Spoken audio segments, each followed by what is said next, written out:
In the high-stakes world of naval operations, timing is everything.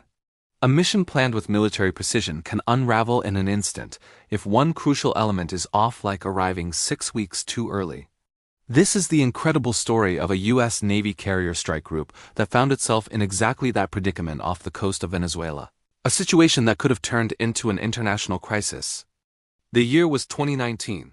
Tensions between the United States and Venezuela were at an all-time high. The USS Abraham Lincoln carrier strike group, a formidable force of American sea power, was steaming through the Caribbean. Its official mission was a routine deployment, a show of force, and a demonstration of commitment to regional partners. But whispers and intelligence reports suggested a more clandestine objective, a potential operation to intercept and capture key figures of the Venezuelan government if the political situation deteriorated. The plan, meticulously crafted by strategists in Washington, was synchronized with political timelines and intelligence on the ground.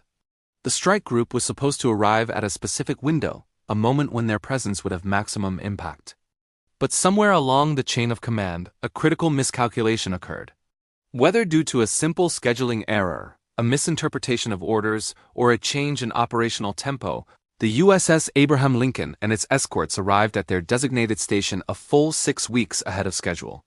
Suddenly, a fleet built for decisive action was stuck in a holding pattern. Imagine being the admiral in command. You have a dozen warships, nearly 100 aircraft, and thousands of sailors and marines, all primed for a mission that wasn't supposed to happen for another month and a half.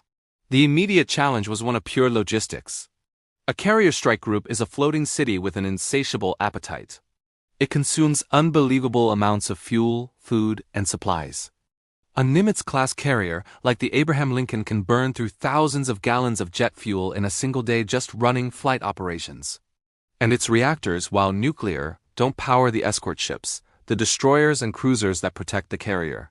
These vessels rely on conventional fuel, and their tanks weren't meant to support 6 extra weeks of loitering at sea. The supply chain, which had been timed to meet the fleet at a later date, had to be scrambled. Oilers and replenishment ships, which had their own schedules, were rerouted at great expense and logistical difficulty to keep the strike group from running on fumes. Then there was the human element. Thousands of sailors and Marines were now stuck in a state of limbo. A deployment is already a mentally taxing experience, filled with long hours and separation from family. Now they were on high alert for a mission that wasn't happening, with no clear end in sight. Maintaining morale became a top priority. How do you keep your crew focused, sharp, and ready to act when the only order is to wait? The command had to get creative, ramping up training exercises, drills, and even recreational activities to combat the monotony and the psychological strain of the extended, uncertain deployment. The most dangerous challenge, however, was geopolitical. A U.S. carrier strike group parked off your coast is an unmistakable message. For the Venezuelan government, it was a profound provocation. The early arrival gave them 6 weeks to prepare. They could track the fleet's every move, analyze its patterns, and bolster their coastal defenses. Their intelligence services went into overdrive, trying to figure out the U.S.'s true intentions. Was this an imminent invasion? A bluff? A psychological operation? This uncertainty created a hair-trigger environment. Any misstep, any miscalculation by either side could have led to a catastrophic escalation. A Venezuelan patrol boat getting too close, a U.S. pilot straying into Venezuelan airspace, or even a simple radar malfunction could have been misinterpreted as a hostile act, potentially sparking a conflict that nobody wanted. The U.S. commanders had to manage this delicate dance, projecting strength while avoiding any action that could be seen as a direct threat. They were walking a tightrope, with the peace of the entire region hanging in the balance. Day after day, the fleet sailed in predictable patterns, a massive, powerful, and very visible target. This made them vulnerable not just to conventional military threats, but to asymmetrical ones as well. Small, fast attack boats, drones, or even submarines could have been used to harass or attack the fleet. The strike group's defense systems were on constant high alert. Sailors stood grueling watches, scanning the seas and skies for any sign of trouble. The stress was immense. As the weeks dragged on, the operational readiness of the fleet began to be tested in other ways. Maintenance is a relentless cycle on a warship. Complex machinery needs constant attention. Parts wear out. A deployment is planned with a specific maintenance schedule in mind, accounting for the expected wear and tear. 6 extra weeks at sea meant 6 extra weeks of strain on engines, radar systems, and aircraft.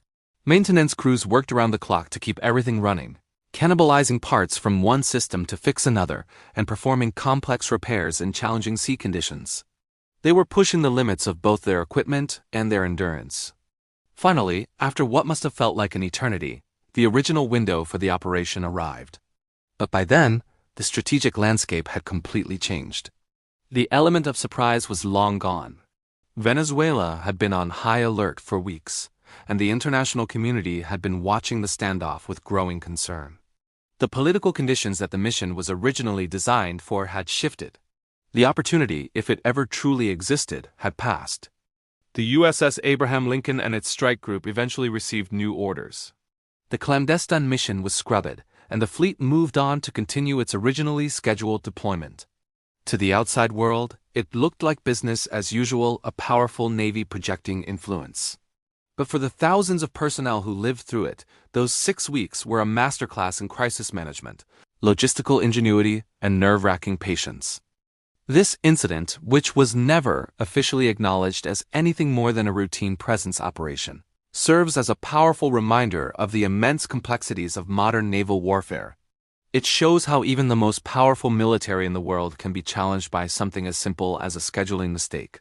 It highlights the incredible professionalism and resilience of the sailors who operate these floating cities, keeping them ready against all odds. It was a high-stakes drama that played out in silence on the open ocean, a potential conflict averted not by firepower, but by the painstaking day-by-day effort to manage a mission that arrived far too soon. Thank you for watching. If you found this look into the hidden challenges of naval operations interesting, make sure to like, subscribe, and hit the notification bell for more deep dives into military history and strategy. See you next time.